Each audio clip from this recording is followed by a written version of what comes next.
À CJSO 101.7, la parole est à vous. Place à la tribune.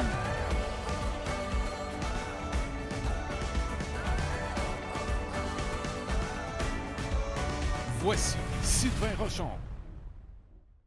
La Tribune entreprend sa tournée estivale des municipalités et elle la démarre à Saint-Aimé. Je suis au centre de services municipaux de l'endroit. M'entoure Denis Benoît, Patrick Godin, Yves Decelle, Martine Champagne et Étienne Brouillard. On va à la pause. Je m'entretiens avec eux immédiatement après. La Tribune en tournée. Une présentation de la municipalité de Saint-Aimé. Riche de son passé, avec le regard tourné vers l'avenir, Saint-Aimé est une municipalité agricole innovante qui occupe une grande partie de la MRC Pierre de Sorel.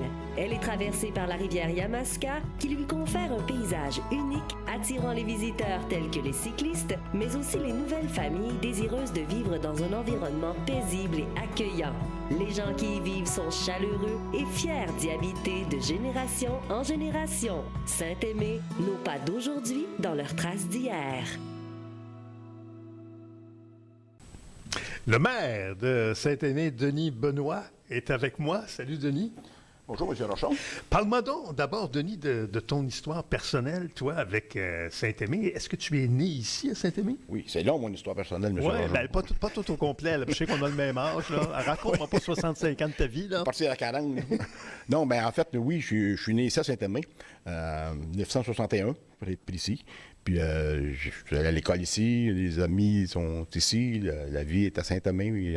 65 ans plus tard, je suis encore à Saint-Aimé. Le sentiment d'appartenance, tu vois, ça va commencer. Le sentiment d'appartenance pour ce coin de pays, est-ce qu'il est tranché au couteau, Saint-Aimé d'un bord, Massuville de l'autre? Bien, pour ma part, moi, non. J'ai jamais fait de différence entre les gens. Puis, ça fait drôle à dire, mais moi, je suis jamais allé à Massuville. Je vais au village à Saint-Aimé. Je vais toujours au village à Saint-Aimé, c'est une habitude même à 60. J'ai toujours dit ça comme ça, mais je ne vois pas de différence entre les gens de Massuville ou Saint-Aimé. Ils ont autant d'amis d'un côté que de l'autre, puis on s'entend très bien. Le pôle d'attraction urbain ici à Saint-Aimé et Massuville, c'est Saint-Hyacinthe ou c'est Sorel? Ça dépend des gens, ça peut être partagé. Je dirais à Sorel, parce qu'en fait, quand on va à l'école à Sorel, tes amis sont à Sorel à un moment donné, tes connaissances sont à Sorel, tu as tendance à aller vers Sorel. Je dirais que c'est Sorel, oui, okay. Saint-Aimé. Alors, Saint-Hyacinthe, oui, un peu, mais c'est plus à des fins commerciales, disons. Si on dirait, si on parlerait de Saint-Louis, on dirait que comme plus Saint-Hyacinthe. Ah, bon. C'est plus Saint-Hyacinthe, mais okay. Un peu pour les mêmes raisons. Ils vont à l'école à Saint-Hyacinthe. La population, est-ce qu'elle a bougé ici en termes de chiffres pour la peine au cours des dernières années? Non, la population ne bouge pas beaucoup. La population est stable. On est toujours en 450, 460. Puis en fait, ça ne bougera pas non plus. Avec la CPTAQ, les gens... C'est compliqué de construire une maison pour une relève sur une ferme agricole. Mais il y a tout de même des gens qui quittent. Il y a des changements, oui. On est venu beaucoup, d'ailleurs au Québec, d'ailleurs au Canada et même d'ailleurs dans le monde ces dernières années à Sorel. Est-ce qu'il y a eu ici ce mouvement migratoire-là? Est-ce que la population est devenue moins homogène, là, blanche francophone, là, qu'elle ne l'était? Pas vraiment. Pas vraiment d'immigration. Et ça, c'est amène. Les gens qu'on voit, c'est des travailleurs étrangers qu'on croise. On en a eu chez nous. Patrick en a sa ferme. Ça, on en voit de plus en plus. Des travailleurs saisonniers. Oui, des saisonniers, des travailleurs temporaires qu'on appelle. Ouais. Prenant de l'âge, il y a des gens qui se voient forcés de quitter leur maison, de casser maison, comme on disait. Là. Ces gens-là, est-ce qu'il y a un lieu ici pour les accueillir à Saint-Aimé où ils prennent alors la direction là, de plus grandes villes de Sorel-Tracy? Il n'y a plus de résidence, pour personnes âgées ici. Il y avait ce qu'on appelait dans le temps, ça fait déjà longtemps, le foyer familial qui était situé à côté de l'église, qui a été incendié, je pense, en 2007. Ça n'a pas été reconstruit. L'OMH, le HLM, mais le HLM, c'est pas vraiment des gens qui vont quitter leur maison, qui vont aller là. Les gens vont plus vers Sorel en résidence ou s'en vont vers Sorel en condo. Quand tu dis, je ne veux pas avoir de maison, je ne veux plus faire le gazon, en fait, tu t'en vas. Il n'y a pas de choses à faire. L'activité économique est surtout agricole ici, mais pas qu'agricole. D'ailleurs, on va en avoir une démonstration là, pendant l'émission. Mais en termes d'agriculture, qu'est-ce qui pousse ici? Puis quels élevages on retrouve à Saint-Aimé? En fait, à Saint-Aimé, on retrouve des élevages, on parle d'élevage des productions laitières, production porcine. Tu es toi-même en production porcine chez nous, oui. Ouais. Et puis, quasiment 40 ans maintenant. Ça fait un petit bout. Volaille, pas beaucoup. Puis on voit dans les grandes cultures, dans les cultures, ben c'est maïs, soya, blé, avoine, il y a quelques maraîchers. Mais c'est ça se limite à ça, oui. L'idée d'un...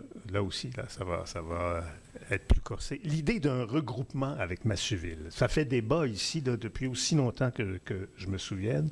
Comment expliquer la résistance d'une communauté plus que l'autre? C'est-à-dire, j'ai l'impression que Saint-Aimé résiste davantage que Massuville. Comment tu expliques ça, toi, l'émérois de naissance? Là? Ben, en fait, on n'a pas les mêmes...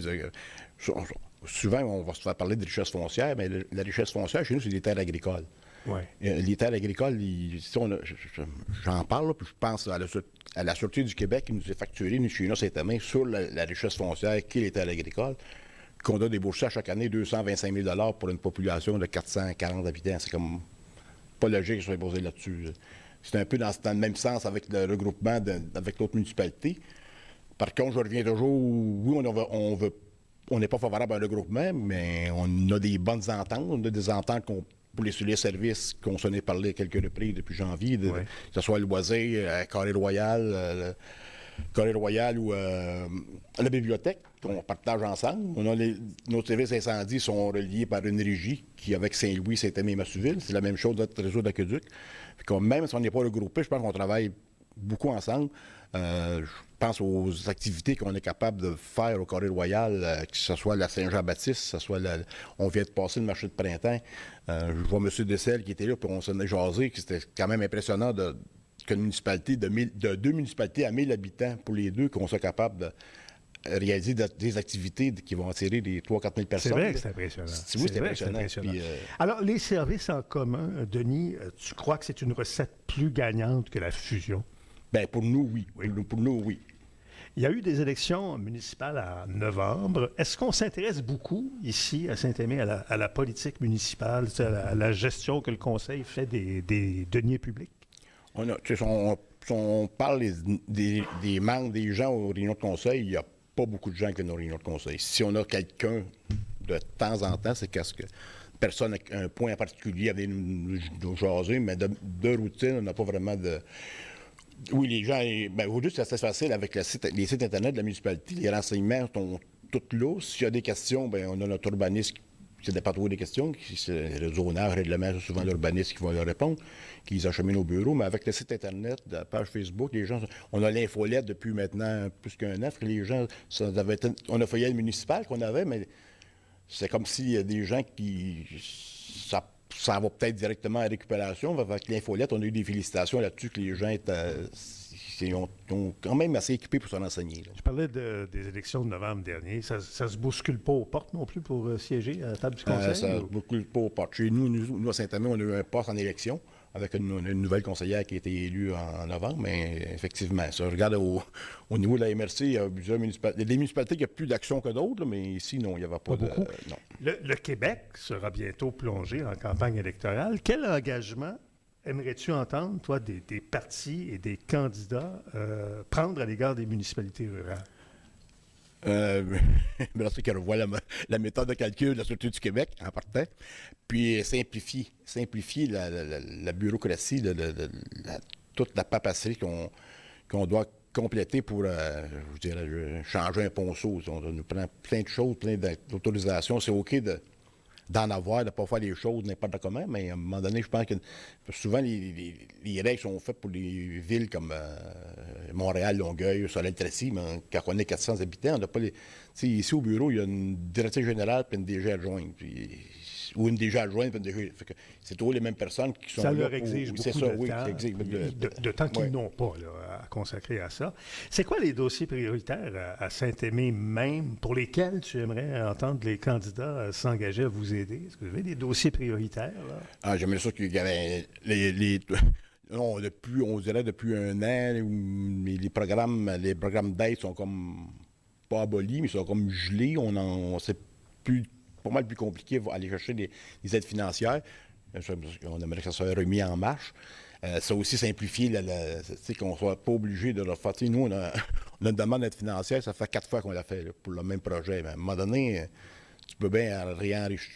Tu manques de viande, à mettre de la viande à toute l'eau autour de ton projet. Quel est le projet en question? C'est la réfection durant Saint-Yves. Qui a besoin d'amour. Oui, il y a besoin beaucoup d'amour. La bibliothèque, qu'est-ce qui arrive avec la bibliothèque? La bibliothèque, bien en fait, comme on s'est jasé durant l'hiver, on a offert à Masseville, je vous dirais en mars, avril, on a offert de reprendre la bibliothèque à 100%. Et la seule chose qu'on demandait à Masseville, c'est de payer les frais d'admission au réseau biblio. Ça, je ne veux pas m'avancer trop là-dessus. On s'est jasé avec le maire, les 2 maires et la direction générale. On s'est jasé. On a reparlé, nous, en conseil de juin. On a modifié un petit peu notre offre. Ah, il pourrait y avoir des développements. Il pourrait y avoir des développements. On vous le souhaite. Oui, nous aussi, on se le souhaite. Oui, il y a des activités estivales, puis je veux finir là-dessus. Puis il y a une de vos plus célèbres, c'est la Saint-Jean-Baptiste, comme on l'appelle toujours ici, la fête nationale. Oui. Là.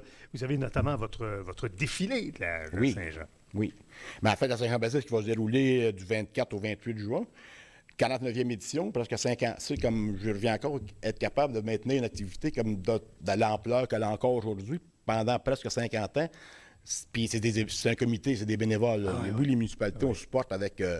on a une aide financière qu'on leur donne, puis nos employés municipaux vont participer au montage, puis beaucoup de bénévoles. La journée qu'il n'y a plus de bénévoles, je pense qu'il n'y a plus de Saint-Jean ici, mais il n'y a plus de festival Alors, il y a le défilé, mais ça court sur plusieurs jours, les festivités ici. Là, les activités sont sur 5 jours. Les défilés, il y en a un le samedi soir, puis il y en a un le dimanche après-midi. On espère avoir des chars allégoriques en grand nombre. On ne pense pas qu'on va en avoir 25-30 comme il y a quelques années. Mais un peu plus. Mais on a déjà 2 confecteurs avec nous. On en a déjà 2. Après le Saint-Jean-Baptiste, on va avoir le Motofest qui va se tenir au Corée Royal. C'est le 26 juillet. Ça aussi, c'est un comité à part la municipalité participe avec l'employé municipaux, puis on participe financièrement. On va avoir aussi en fin août la fête de la famille, qui est organisée par notre coordonnatrice Rachel Descircé, qui travaille pour les 2 municipalités, pour le comité des loisirs. On va avoir à l'automne la fête des récoltes, c'est à l'Action de Garage, je ne peux pas vous dire la date exacte. Ça s'en va par là, c'est ça qui est avec les activités de la saison. Bien, c'est excellent. Merci beaucoup, Monsieur le maire. On a même défoncé un petit peu notre temps. On a grugé du temps sur celui qui va te succéder au micro. Je ne sais pas à la mairie, mais au micro. À la mairie, on ne sait jamais.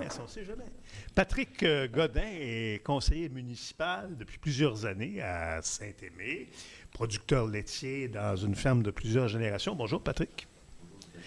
Alors, parle-moi, toi aussi, là, de ton histoire à toi avec Saint-Aimé. T'es un petit gars de la place, toi aussi, là, comme Denis. Là. Un petit gars de la place. La 5e génération va demeurer sur la terre actuelle. La génération qui s'en vient, ça sera la 6e, là, en espérant qu'elle soit comme nous, on aimait ça. Dans quel rang de Saint-Aimé? Dans le rang Saint-Thomas. Saint-Thomas. Un troupeau de combien de têtes, Patrick? À peu près 250 têtes. On parle à peu près une centaine de vaches en lactation toute l'année. Un troupeau, je dirais 80% Holstein et 20% de Jersey, les petites brunes. Là. Je te présentais en parlant de tes fonctions de conseiller municipal. Tu sièges aussi à la Société d'agriculture du comté de Richelieu. Depuis pas mal d'années, je te croise à chacune des expos agricoles. Il y en a une toute prochaine, une expo agricole à Sorel. Oui, c'est du 10 au 14 juin. C'est important pour toi, ce rendez-vous-là. Pourquoi l'est-ce important, le rendez-vous? Mais c'est important. C'est quelque chose que notre père nous a introduit. Ils ont commencé avant que je vienne au monde, au milieu des années 60. Ça l'apportait... À l'époque, c'était une fierté. Maintenant, c'est une source de revenus additionnels. Moi, j'ai commencé à m'impliquer à l'Expo Sorel au niveau de la Société d'agriculture en 2019. Après ça, on monte à Saint-Hyacinthe, à la Société d'agriculture de Saint-Hyacinthe. Ça, c'est au niveau... C'est plus la région de Saint-Hyacinthe. Ouais. Puis depuis 2 ans aussi, là, je m'occupe de la finale provinciale. Ça s'appelle le Suprême laitier. Je suis président du comité organisateur depuis... C'est ma 2e année. Fait que c'est quelque chose qu'on... On a probablement des vaches à cause de ça. Tu sais, Tu as récolté plusieurs prix à ces expos agricoles-là. Oui, mais c'est comme d'autres choses. Il y a des années que ça va bien, des années que ça va moins bien, mais quand tu aimes ça, tu ne lâches pas. Chez vous, il y a de jumelés à la production laitière de la grande culture? Pas beaucoup. Non, peu? On s'arrange là, pour être autosuffisant pour notre troupeau. Notre passion, là, c'est de passer le plus de temps possible avec nos animaux. Il y en a d'autres, mais ils aiment mieux se promener en tracteur ou faire des cultures. Nous, c'est vraiment là, prendre soin de nos bêtes. Tu dirais quoi de l'état de la production laitière au Québec, puis plus spécifiquement encore à Saint-Aimé? Je dirais qu'à Saint-Aimé, on est peut-être un petit peu à part du restant du Québec. Je parlais tantôt avec M. Dessel. À Saint-Aimé, il reste encore 10 fermes laitières. Dans la grande MRC de Sorel, il y a 36 fermes laitières. Donc, c'est avec une concentration nos 10, importante ici. C'est un facteur très, très important pour notre campagne ici à Saint-Aimé. Je trouve que c'est un petit peu méconnu. Oui. Il y a 10 fermes laitières, puis j'ai fait des calculs. Là, je l'ai su un petit peu à la dernière minute que je t'ai invité aujourd'hui, mais j'ai quand même fait mes calculs. C'est 800 kg de gras produits à Saint-Aimé à chaque jour. Ça, c'est l'équivalent en lait d'une piscine de 18 pieds hors terre qui est produit par nos 10 producteurs. Tu sais, c'est quelque chose que...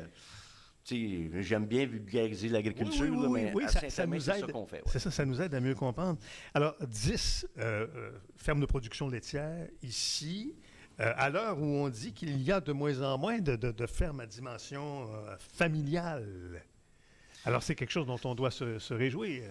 Oui, parce que c'est quand même encore des fermes de dimension moyenne. Là. Il n'y a pas de méga-fermes comme, entre autres, à Saint-Ours, la famille Beauchemin, les Lambert, les Fredettes. C'est des fermes là, qui ont beaucoup plus d'ampleur qu'ici à Saint-Aimé. Mais on parlait des expositions tantôt. Sur les 10 fermes, il y a 4 fermes qui sont actives au niveau de la génétique, qui exposent les animaux à travers l'Amérique du Nord. Tu sais, c'est une autre dynamique, là. C'est pas nécessairement faire du lait pour faire du lait. On y va aussi pour la conformation des animaux. Mettons un instant, Patrick, ton chapeau de conseiller municipal. Je parlais tantôt à Denis de ce sempiternel débat là, sur le regroupement avec Massuville.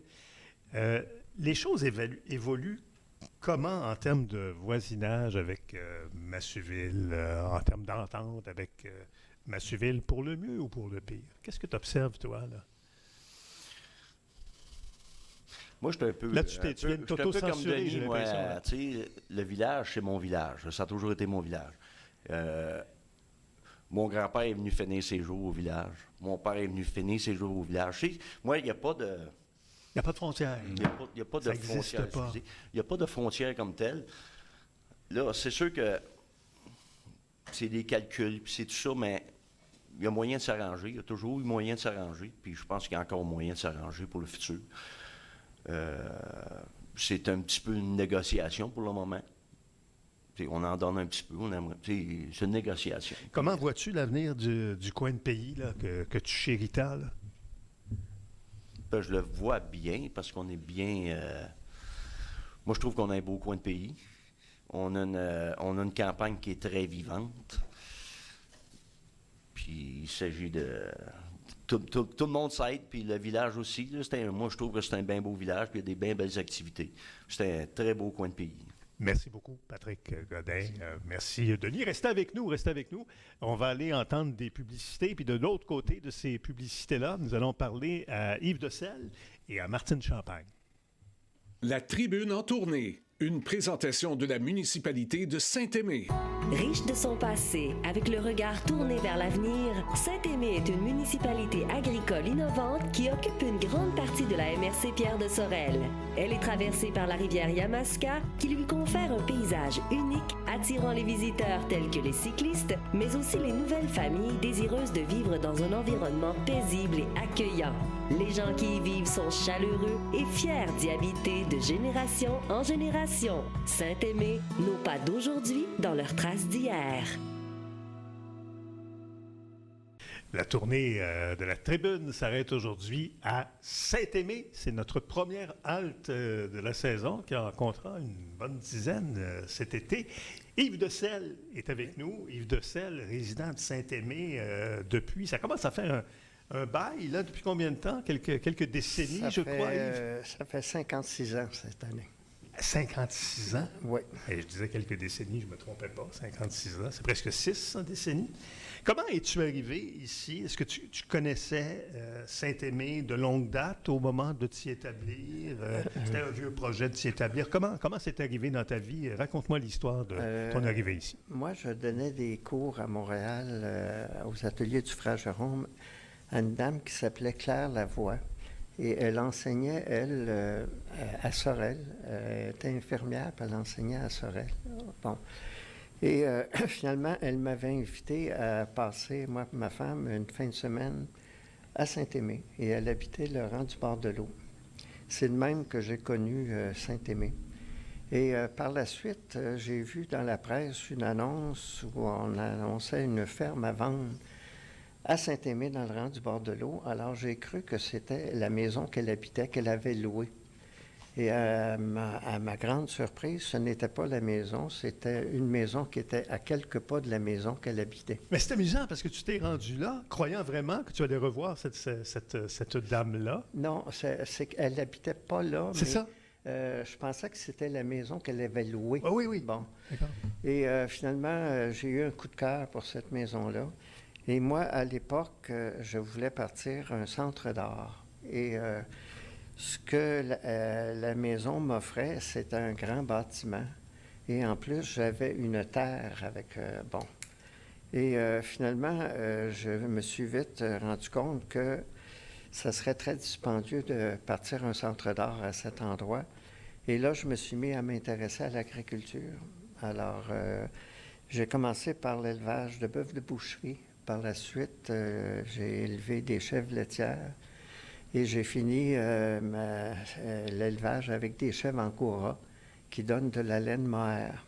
Alors, j'ai été 40 ans en élevage et durant ces années-là, entre autres, j'ai parti à partir de mon élevage de chèvres angora une table champêtre qui a fonctionné pendant 31 ans. Et dont tout le monde conserve un excellent souvenir. Ça a échangé autour du sujet tout à l'heure. Et moi, je pense que j'ai été un ambassadeur pour Saint-Aimé parce que durant ces 31 ans-là, il est passé 16 000 personnes à ma table champêtre. Ah ouais. Et c'était des gens qui venaient de la région, mais il y en a qui venaient aussi de la région de Montréal. Alors, j'ai fait découvrir le coin de pays que moi j'aimais. Et finalement... Puis ambassadeur pour une autre raison, là, j'accélère un peu, là, mais il y a eu aussi... c'est Patate Passion, c'est ça? Oui. Moi, j'ai parti fin des années 90. Patate Passion, je me suis intéressé à la pomme de terre. Oui, parce que mais pas n'importe laquelle. Non, n'importe lesquelles. C'est-à-dire que... il existe 4000 variétés de pommes de terre et on en connaît à peu près 4-5 variétés. Alors, le travail que j'ai fait, ça a été de trouver des variétés. J'ai même importé des variétés. Et je me suis adressé, dès le départ, je me suis adressé au plus grand restaurant à Montréal. Mm-hmm. Alors, en l'espace de 2 semaines, je me suis trouvé une clientèle parce que quand j'allais dans les grands restaurants, les chefs me disaient « Va voir un autre, il serait intéressé. » Alors, au bout de le 2 bouche à semaines, oreille était excellent. Et j'ai fait ça pendant 20 ans. Et ton fils a pris la relève? Pardon? Ton fils a pris la relève? Mon fils a pris la relève. Moi, un ordre de grandeur, je produisais alentour de 30 000 livres de patates par année.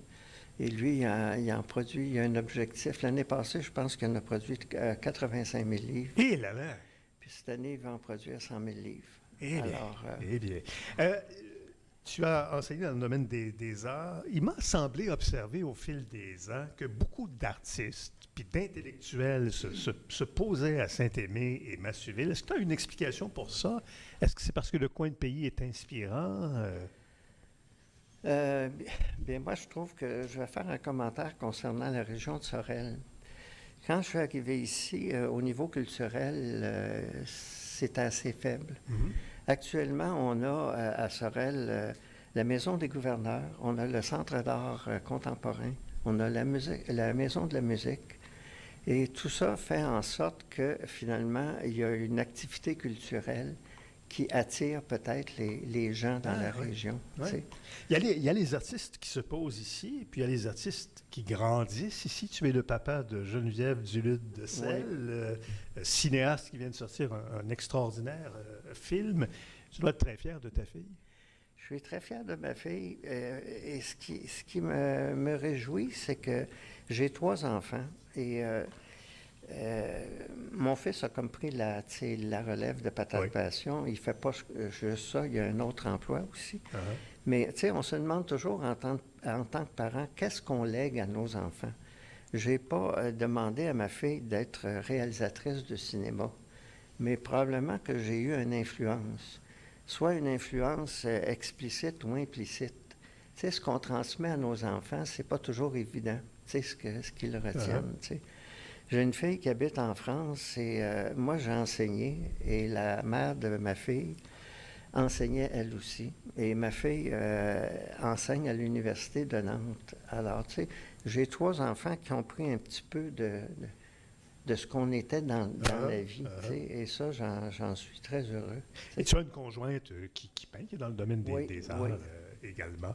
Tu as fait de la politique, on arrive presque au bout de cette entrevue, ça va vraiment trop vite. Tu as fait de la politique municipale ici quelques années. Pourquoi en as-tu fait? Est-ce que c'était animé du désir de changer les choses? En fait, ce qui est arrivé, c'est que j'ai pris ma retraite de l'enseignement après 30 ans à 51 ans. J'ai pris une retraite anticipée. Et quand je me suis retrouvé à la retraite, j'avais quand même le goût de participer à un groupe, parce que dans l'enseignement, je faisais partie d'un département. Alors, le fait de me retrouver en conseil municipal, ça me rappelait le département, Et aussi, je voulais m'impliquer dans mon patelin, je me suis dit... puis c'est arrivé à un moment donné où il y avait des choses... qui mijotaient, entre autres, la halle au village. Il y avait des débats auxquels je m'intéressais. Tu as eu le goût de participer. Yves, je dois déjà, et beaucoup trop tôt, te remercier. C'était très sympathique. Il va falloir poursuivre un autre tantôt cette conversation-là. On n'a qu'effleuré ton CV. Je me tourne du côté de Martine. Tu as acquis avec ton conjoint il y a quelques années Chapiteau Montérégie. D'abord, comment vas-tu? Ça va très bien, merci. Tu es une petite fille du coin, toi aussi. Bien sûr, c'est ta terre bien natale, là, Saint-Aimé. Oui. Puis tu nous rappelais, microphone fermé, puis je pense qu'on va faire le rappel publiquement, que c'est ta maman, Pierrette, dont le nom a été associé ici à la FADOC, pas plein d'activités communautaires. Là. Effectivement. Elle n'est plus de ce monde? Non, maman est décédée à la fin 2020. Mais elle s'est beaucoup impliquée dans la communauté. Oui, mon père aussi, il vendait du blé sucré, tout le monde le connaissait, effectivement. Il vendait quoi? Il vendait du maïs sucré. Oui, du maïs sucré. Ben oui! Rosaire Champagne. Rosaire Champagne. Ben, c'est un nom extrêmement connu. Tu vois, je ne faisais même pas le lien, là, je suis pas vite. Où êtes-vous établi à Saint-Aimé, ton conjoint et toi? À la résidence de mes parents. C'est-à-dire? Dans le bord de l'eau, dans le bord de l'eau. OK. Est-ce que Chapiteau Montérégie, là, c'est le nom de l'entreprise que vous avez acquis, c'est un lieu ouvert au public ou c'est un endroit où vous entreposez et gérez votre inventaire de On le chapiteaux? gère à la maison familiale. OK. Alors, c'est pas ouvert au public. Là. Non, non.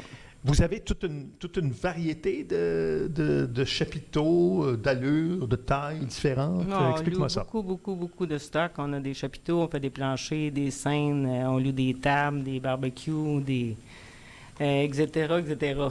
Il y a beaucoup de stocks. Alors, location et installation de chapiteaux. Oui. Puis, il y a les chapiteaux puis les accessoires qui viennent avec. Qui viennent les avec, planchers, même des scènes, des tables, des chaises. Oui. On a beaucoup de matériel. Là. Donc, ça prend un énorme espace d'entreposage. Oui. On a quand même 2 grandes bâtisses sur le terrain. Là. On a 2 bâtisses de 100 pieds quasiment, puis c'est pas mal tout plein. Il faut entretenir, parfois même réparer, je présume, ces chapiteaux-là. Est-ce que vous le faites vous-même? Vous avez développé une expertise? Oui, c'est toutes nous autres qui les lavent, c'est toutes nous autres qui les réparent. C'est beaucoup d'entretien, effectivement. Puis quand vous avez acquis, ça fait combien de temps, cette On acquisition-là? l'a acheté en septembre 2024. Ah, mais là, c'est tout récent. Oui, oui. Mais est-ce que c'est un domaine que vous connaissiez ou vous êtes lancé là-dedans? là, sans- Non, je connaissais pas ça. Mais c'était très, très audacieux, alors. Ouais, Mais moi, comment c'est arrivé que vous... que moi, ça vous faisait fassiez- 26 ans que je travaillais dans des poulaillers. Oui. Puis j'étais comme... À date, j'avais je le vois pas le lien entre le poulailler et le chapiteau. Là. Non, moi non plus, je ne vois pas le lien. J'ai eu besoin de changement, puis Eric, il y a quelqu'un qui a parlé de cette compagnie-là, puis il m'en a parlé, puis j'ai comme sauté pieds joints dedans. Votre marché, c'est celui de l'événementiel? Non, on fait des festivals, on fait des parties de cours, des mariages, on va un petit peu partout. OK, fait que c'est du couple qui se marie jusqu'au festival. Ouais. C'est de l'organisme à but non lucratif à la municipalité. Effectivement. OK. On va pas mal partout. Votre clientèle, as-tu dit, on va pas mal partout. Votre clientèle, à combien de kilomètres à la ronde est-elle? Est-ce que c'est une clientèle très, très, très locale ici, Saint-Aimé? La Mercuville? Montérégie, c'est très grand. Alors, quand on dit chapiteau Montérégie, c'est vraiment pour le territoire que vous couvrez? Il est grand. On s'en va à Bedford dans pas long. On va à Montréal. On s'en va à Saint-Marthe-sur-le-Lac. On va quand même assez loin. Quand vous avez acquis l'entreprise, elle avait déjà une bonne clientèle établie? Oui, oui. Puis cette clientèle-là a grossi depuis 2024? Elle a grossi, puis tous les anciens clients de Chapiteau Montérégie avant, on les a tous sont satisfaits, pourquoi? Ils sont tous revenus. Ils ont tous resté avec nous autres. C'est un commerce qui est essentiellement saisonnier, là, je présume. Les chapiteaux l'hiver, c'est un peu moins... Non, c'est vraiment douillet. saisonnier. C'est vraiment saisonnier. On a installé quelques fois l'hiver, mais c'est quelque chose. Alors, ça vous oblige par conséquent à avoir chacun, ton conjoint et toi, un autre emploi à côté de celui-là? Eric, ou- oui, il travaille à QIT, mais moi, je suis à la maison. Est-ce que vous avez des employés, du monde à votre emploi? Moi, ou- j'ai pas mal du monde, des amis, je dirais. J'ai beaucoup d'amis qui viennent nous aider. Un employé à temps plein, on n'en a pas encore. Ça en prendrait, mais là, on n'en a pas encore. Mais là, c'est pas mal moins puis Eric puis des amis qui...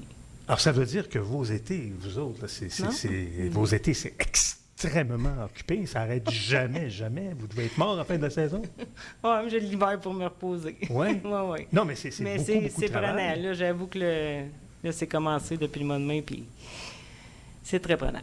Mais c'est le fun. J'aime ça le faire. C'est un commerce, un domaine en croissance, ça. Oui, c'est celui vrai qu'il y a des chapiteaux. il y a hein. beaucoup de monde qui font des parties de fond de cours, puis il y a beaucoup de monde qui... Oui, effectivement, c'est quelque chose que le monde font plus. OK. Vous avez un site web pour qui veut davantage d'informations, j'imagine. Oui. On va sur Internet et puis on vous trouve facilement Chapiteau Montérégie. Oui. Avez-vous une page Facebook également? Non, ça, c'est Non. à voir. OK. Alors, Chapiteau Montérégie sur le net. Beaucoup d'événements locaux font affaire avec vous, recours à vos services. Je pense au Jeep Fest et tout ça. Là. Est-ce que... Je dirais que non. Je fais plus les municipalités, là. Saint-Victoire, en fait. Oui. Je fais Saint-Robert, mais non. J'ai fait... Bon, ben Jean-Pierre, écoute, là, Chapiteau Montérégie, on fait le Saint-Aimé. terroir, par contre. Ah, Bièrevin Terroir. Oui, Bièrevin Terroir, lui, c'est bien ça. on s'en va là à la fin juin. Lui, c'est un beau contrat, puis c'est bien le fun de faire. Ben merci. Martine Champagne. Ben, merci ça. encore, Yves Decelle. Nous allons aux publicités. Et de l'autre côté des publicités, un jeune entrepreneur, Étienne Brouillard, sera là. À tout de suite. La Tribune en tournée, une présentation de la municipalité de Saint-Aimé. Riche de son passé, avec le regard tourné vers l'avenir, Saint-Aimé est une municipalité agricole innovante qui occupe une grande partie de la MRC Pierre de Sorel. Elle est traversée par la rivière Yamaska, qui lui confère un paysage unique, attirant les visiteurs tels que les cyclistes, mais aussi les nouvelles familles désireuses de vivre dans un environnement paisible et accueillant. Les gens qui y vivent sont chaleureux et fiers d'y habiter de génération en génération. Attention, Saint-Aimé, nos pas d'aujourd'hui dans leurs traces d'hier.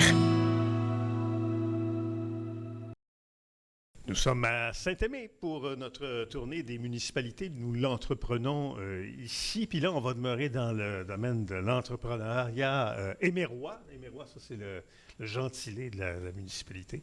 Étienne Brouillard a fondé sa propre entreprise ici il y a quelques années, Gouttière Deux-Rives. Bonjour, Étienne. Bonjour.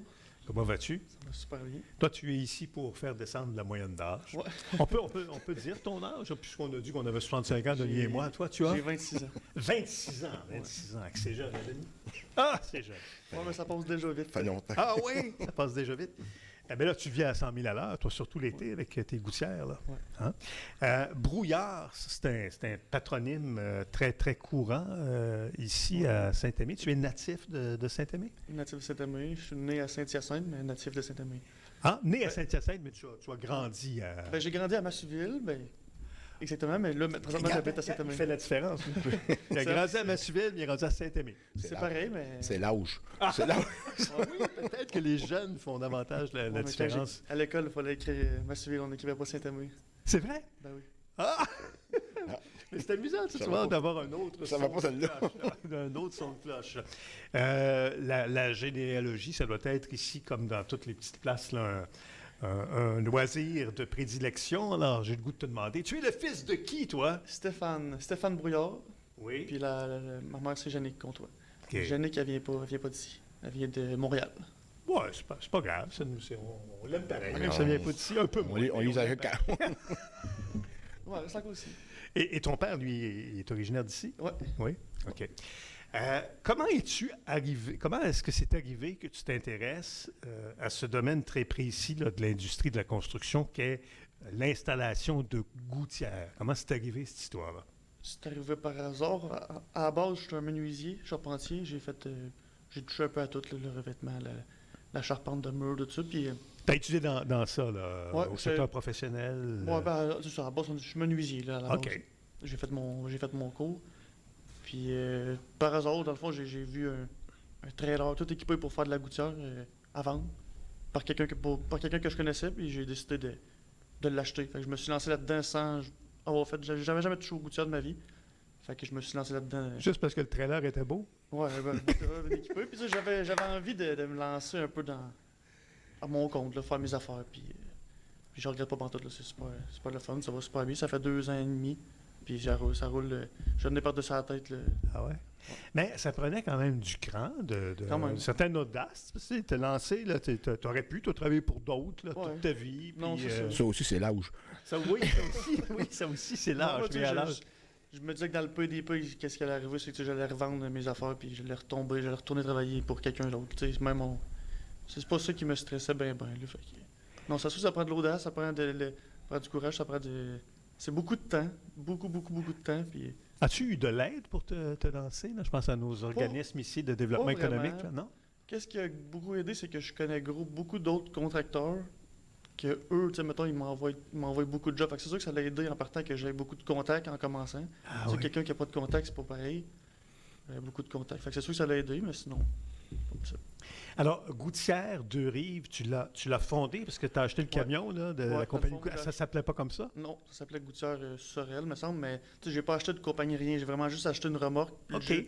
J'ai ouvert ma compagnie, j'ai fait ma licence RBQ, j'ai tout fait mes affaires en règle, puis... Et tu étais seul là-dedans? Tu t'es lancé seul dans cette Je suis seul, puis j'étais aventure-là? encore seul. Ma mère, C'est elle vrai? m'aide à faire ma paperasse un petit peu, mais sinon... OK. Tout seul. Puis tu sais, je peux pas te dire que j'ai pas fait de cours là-dedans, là, rien. J'ai tout sur le tas. Est-ce qu'il y a un avantage à ce qu'une entreprise s'installe à Saint-Aimé? Là, tu vas me dire, ben moi, j'étais là à Saint-Aimé, là, mais est-ce qu'il y a un avantage? Tu pourras renchérir Denis Benoît. Là. Ben, les gouttières, je pense pas que c'est tellement un avantage, là, parce que tu sais, j'ai pas de magasin, j'offre pas de magasin, je suis pas un restaurant, ces affaires-là, mais Ah ouais. c'est le fun pour la... On va pas chez toi magasiner ces gouttières. Non, c'est tout... tu m'appelles, j'ai une page Facebook, mais j'ai pas de site Internet. C'est ça. Denis, y a-t-il un avantage quand on parle une entreprise? C'est plein d'avantages à Saint-Aimé. Oui. Un jeune entrepreneur comme ça. On en veut d'autres. On en veut plein. Alors, tu disais que tu menais ta barque tout seul. Alors, tu n'as pas d'employé, là. Ouais, j'ai un employé à temps plein, ouais. OK. Employé Est-ce que à temps tu plein. l'as eu dès le début, cet employé à temps plein? Je n'ai eu 2, là. Dans le fond, l'année passée, j'en avais un. Là. Cette année, c'est un nouveau. Puis c'est sûr que l'hiver, c'est plus tranquille. Mais j'ai de l'ouvrage. C'est comme je suis menuisier à la base, je suis menuisier, fait que je travaille pour d'autres mondes. Puis OK. c'est pas l'ouvrage qui m'a. Tu dis l'hiver, c'est plus tranquille. C'est donc que l'hiver, il t'arrive quand même d'en installer? J'en installe quand j'ai pas le choix, quand Oui. c'est pour des contracteurs que je fais, mais sinon, le moins possible. Mais tu sais, l'hiver, c'est pas long. Là. Quand il y a 3 mois de gros hiver, après ça, là, ça repart. Ça dure pas longtemps. Ta clientèle, elle est locale, elle est régionale ou tu desserres plus loin que le marché Je strictement descends la d'ici? Montérégie, mais je suis 90% du temps à Sorel, alentour. Drummond, Saint-Hyacinthe, Contrecœur, mais tu sais, je dépasse pas bien ça. Le moins de millage possible, mais juste alentour, 90% à Sorel, ma clientèle. Tu fais du résidentiel, du Résidentiel, commercial? résidentiel, je fais de tout, honnêtement, là, mais c'est principalement du résidentiel, des multilogements. Mais ça tourne autour de ça. Est-ce que tu observes qu'il se construit beaucoup de nouvelles maisons? Oui, beaucoup de nouvelles maisons, Ouais. beaucoup de blocs, de multilogements. Sorel, beaucoup de multilogements. Mais même trop, quasiment, peut-être. Mais ça pousse, ça arrête pas de pousser. En tout cas, il ne manquera pas de logements. Parce que je dis qu'il n'en manquera pas. Peut-être qu'il en manque, je sais pas, mais il y en a beaucoup qui se construisent. Ouais. Ben, il y a le marché là, du nouveau résidentiel, mais il y a aussi tous ces bungalows plus anciens Ouais. là, dont les propriétaires décident de rajeunir, j'imagine, Oui, les gouttières. Là. rejoindre les gouttières. Mais C'est important pour la préservation de la structure d'un bâtiment qu'il soit équipé de bonnes gouttières. Vends-nous ta salade. Là. ça, c'est sûr. Parce que pour contrôler l'eau, puis l'eau elle coule à la bonne place, oui, je veux dire, c'est primordial, à mon avis. Primordial. Est-ce que c'est un domaine qui a beaucoup évolué, ça, celui des gouttières? Tu sais, je pense aux matériaux duquel elles sont faites, je pense à leur installation, je pense à leur apparence. Pas tellement, mais là, ça commence à évoluer. Dans le fond, c'est une gouttière normale, on va dire, c'est une gouttière de 5 pouces. Maintenant, ça se fait des gouttières plus grosses, mais ça fait longtemps, ça fait 20 ans, 30 ans qu'on pose la même chose. Je pose encore des gouttières de là, 20 ans. Mais oui, là, ça commence à évoluer pour avoir des plus grosses gouttières avec des meilleurs grillages pour les feuilles, puis avoir de meilleures performances. Mais oui, ça, c'est tu fatiguais les feuilles des gouttières. Ouais, On dirait qu'il n'y a pas vraiment de maintenant, solution il y miracle. a des, Il y en a? non, il n'y a pas de solution miracle. Je le dis tout le temps aux clients, il n'y a pas de miracle, mais il y a des solutions pour améliorer. Mais ça prend de l'entretien. Aujourd'hui, qu'est-ce que je remarque, c'est que le monde n'entretienne plus. Puis c'est pas juste les gouttières, c'est les maisons. Toutes les maisons, il n'y a plus d'entretien qui se fait, probablement parce que ça coûte très cher. Mais il n'y a plus d'entretien. Mais ça coûte encore plus cher de négliger l'entretien d'une maison. Oui, mais je pense qu'il y a du monde qui ne voudrait pas négliger, mais ils n'ont pas le choix parce qu'ils ne sont pas capables de rénover. En tout cas, Ils n'ont plus le temps. Ils n'ont plus le temps. Non, je pense pas. Peut-être qu'ils n'ont plus le temps, mais vraiment, ils n'ont pas d'argent, ça coûte Ouais. trop cher. Quels sont tes projets pour ton entreprise, pour son développement? Je veux pas nécessairement grossir, je veux continuer ça comme ça va. Puis tu sais, on n'en a pas parlé, ça n'a pas rapport, mais on a une ferme aussi familiale. Mon grand-père il possède une ferme. Tout est loué, mais il y a beaucoup d'entretien. Fait que, tu sais, je m'occupe un peu de ça aussi avec mon frère, mon grand-père. On a des canards chez nous pas mal. Fait que j'ai pas de l'ouvrage qui manque. Là. Je veux pas non plus partir. Alors, Étienne, est-ce qu'on retrouve Gouttière Deux-Rives sur le web? Facebook. Facebook? J'ai pas de page internet, j'ai pas de site internet, mais j'ai une page Facebook. Puis, c'est ça. C'est le contraire de Martine. Ouais, c'est comme Martine. Merci beaucoup, Étienne. C'était bien, bien sympathique. Merci. Denis, c'est déjà tout le temps que nous puissions passer chez vous. Ça a été vraiment sympathique et instructif à part ça. Puis je suis renversé à chaque année de voir combien se passe des choses ici en termes d'événements, mais combien d'entreprises y sont installées. On a tendance à penser que c'est juste de la production agricole. Puis je ne dis pas ça pour diminuer la production agricole, mais je veux dire qu'on s'attend dans une municipalité rurale à rencontrer beaucoup d'agriculture, mais il y a autre chose aussi. Autre chose. Ouais. On en est très fiers. Avant de terminer, je veux juste revenir un petit peu. Tantôt, on a parlé avec on a parlé de nos voisins de Massuville. Oui. Puis on dit, moi je parle, l'entente est bonne. Une preuve, on a parlé en conseil lundi. Nous, cette année, on a un projet pour le Carré Royal qu'on veut réaménager, rajouter de l'aménagement au Carré Royal, genre projet de poubelle neuve, banc de parc, toilettes, un bloc sanitaire permanent que Saint-Aimé installerait. C'est Saint-Aimé qui l'installe, qui assumerait les frais. Ah oui. C'est embryonnaire. Patrick est là, il est témoin qu'on en a jasé, c'est pas fait. Mais on veut le faire, puis ça va profiter autant à Saint-Aimé, à Massuville, puis il y a beaucoup de cyclistes qui passent au Carré Royal. On pense que ça sera quelque chose d'attirer les gens. Puis je pense que c'est une preuve qu'on veut quand même collaborer avec nos voisins. Très bien. Merci, Denis Benoît. Juste Oui, vas-y. l'exposition agricole qui commence demain, le 10 juin. Patrick a parlé tantôt qu'on avait 4 producteurs laitiers qui participaient. Je veux juste leur souhaiter le meilleur des chances pour l'exposition de Sorel et les expos qui s'en viennent. Super bien passé. La moitié des animaux exposés à Sorel. La moitié des animaux exposés à Sorel viennent de Saint-Aimé. Voilà. Bien, merci à tous, Denis Benoît, Patrick Godin, Yves Decelle, Martine Champagne, Étienne Brouillard. Merci à Jean Lemay des productions des communications intermédiaires, parce que cette émission, vous pourrez aussi la voir en soirée sur la page Facebook de CJSO. La semaine prochaine, nous serons chez vos voisins à Massuville. Bonne semaine tout le monde.